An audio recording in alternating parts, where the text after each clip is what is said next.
મહીસાગર જિલ્લાના લુણાવાડામાં વરધરી ગામે બે જૂથો વચ્ચે જૂથ અથડામણ સર્જાઈ હતી। ગત રાત્રિ દરમિયાન મુસ્લિમ તેમજ હિન્દુ બંને જૂથો વચ્ચે આ જૂથ અથડામણ બનવા પામી હતી।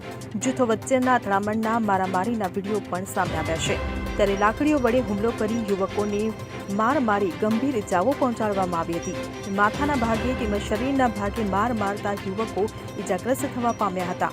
ત્યારે ગંભીર ઇજાગ્રસ્ત યુવકોને સારવાર અર્થે હોસ્પિટલ ખાતે ખસેડવામાં આવ્યા હતા। ત્યારે ઇજા પહોંચનાર વૃદ્ધ સહિત અન્ય યુવકો હાલ સારવાર હેઠળ છે। કોઠંબા પોલીસ દ્વારા ફરિયાદ નોંધીને આગળની તપાસની કાર્યવાહી હાથ ધરવામાં આવી છે।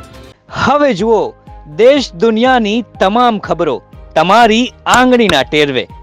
ઉઠાવો મોબાઈલ અને ગૂગલ પ્લે સ્ટોર પરથી ડાઉનલોડ કરો અમારી CN24 ન્યૂઝ મોબાઈલ એપ।